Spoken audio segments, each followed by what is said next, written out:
Good morning boys and girls. May client tayo. Yan si ma'am. Papa tricolor siya tsaka Brazilian dog. So yan ang buhok niya. Yan yung base. Wow! Kulayan natin siya.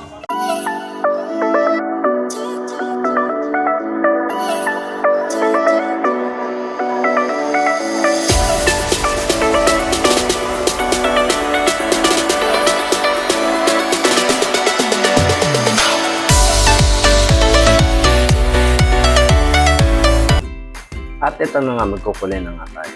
Ito si ma'am, kukulayan natin siya ng light copper blonde kasi yun ang request niya. So, syempre pag client, nag-request na ako ng kulay, yun ang ilalagay natin. So, buti na lang meron tayong ganong klase kulay na available. Kasi yung mga kulay na hinahanap nila, usually talaga, hindi naman available sa ibang salon yun. Pero buti na lang talaga may experience ako na makapagtabi ng mga ganong klaseng kulay. At ito, yan.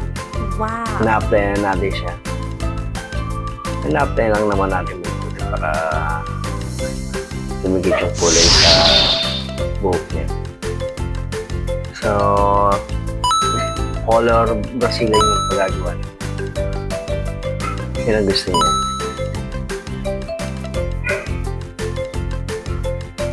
At dito nga kung mapapansin niya yan. Sa taas na tayo. So, application lang naman. Proper application. Kailangan lang malagyan ng maayos yung buhok niya.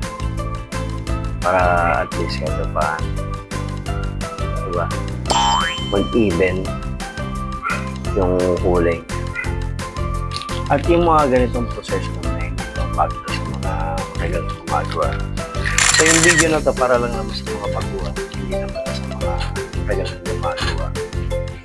So, dito sa part na to, nag-roots ko tayo. Na-apply na natin mabuti yung roots niya para at least mag-even na yung kulay niya. Kasi kanina nag-happy chowy tayo. Kaya nga sabi ko nga sa inyo, diba? Ang video na tayo para sa mga professional na stuntman lang. Wow! At dito naman sa part na yan, na-apply na natin yung kulay niya. So, nalagyan na natin yung roots niya, pati yung ends. So, tapos na tayo mag-roots to ends dyan. At laban-lawan na natin yung kulay niya. So, makikita niyo yung kulay niya yan. Light copper blonde. At yan nga nilalagyan ko. So, rich application lang yan. At dito, ayan, binablowan naman natin siya. Naibabadan natin yung buhok niya. Nababad na yung Brazilian yan. So, 45 minutes kung binabad yung buhok niya dyan. Pagkatapos kung ibabad ng 45 minutes, ayan, pinatutuyo ko na. Wow! So, dito sa pagpapatuyo na to, malagkit to. Malagkit sa buhok. Tsaga-tsaga lang yan. Hindi mo kailangan madali niya kasi hindi mo makukuha sa mga detail niyan. At nandito na nga tayo sa may importante na part ng pag-blower. Ayan. Kung tawagin sa amin yan, binibirit na. Ayan. Binibirit na yung buhok niya kasi kailangan patayuin na siya ng mahusay. So, makikita yung talagang mausok. Kung hindi mausok yung Brazilian, walang kwenta yung naman pa yan. So, kailangan talagang mapausok mo ng maayos yan para maluto. Kasi kung hindi mo maluluto yan, pag pinlansya mo yan, nagugulan pa. Okay. Pag pinlansya mo nga yan, malagkit, basa, kumbaga. So, hindi na-absorb mabuti ng buhok niya kapag gano'n. Magtsatsyagain mo talaga yan. Kailangan mo siyang tiyagain para matayo ng maayos. Kasi kung hindi mo siya mapapatayo ng maayos, useless yung gamot. So, yan yung mga bagay na dapat na alam mong ginagawa sa buhok mo. At ayan, pinaplansya na natin. So, habang pinaplansya na natin, dako muna tayo sa ating shoutout portion. So, nandito na tayo sa ating mahiwagang shoutout portion. Wow! Shoutout kila Mangga Kalipay Vlog, Sibay Santuna, Roy Chauhura, Samuel Arsenio, Bigusman Rosnalin, RJ Morata, Jeremy Magat, Banbilyasis, Ansalicleto, Backyard Hobby, Andy ni Sara, Grace Mangalaw Taray, Glenn Regalado, Michael Aguas, Jocelyn Camilla Bantige, Abby Bantige, Jack Brother Vlog.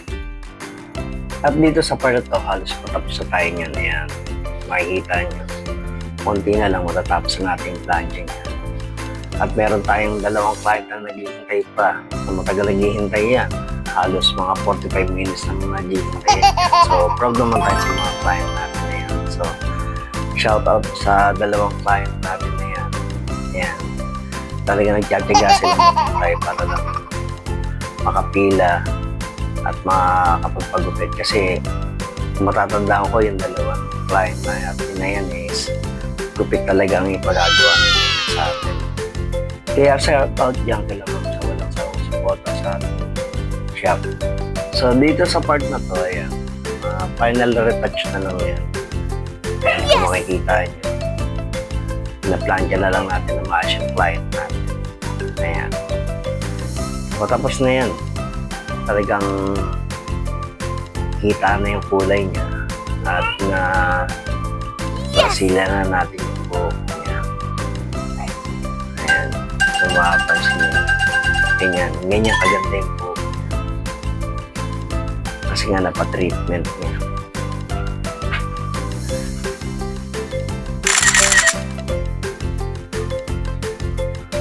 So kailangan lang naman talaga pag ganyan ang ginagawa mo. Kailangan tsaga lang. So ito na yung final. Yan na yung buhok ni ma'am.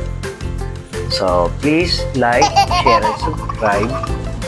Comment kayo down below kung ano masasabi niyo sa hair color natin. At the same time, comment kayo kung tigasaan kayo para Wow. malaman namin mga tigasaan yung audience namin. Yung mga nanonood at tumatangkilik sa video natin. So, hit the notification bell all para at least updated kayo sa mga videos pa na parating sa Paano Boys and Girls. Bye-bye!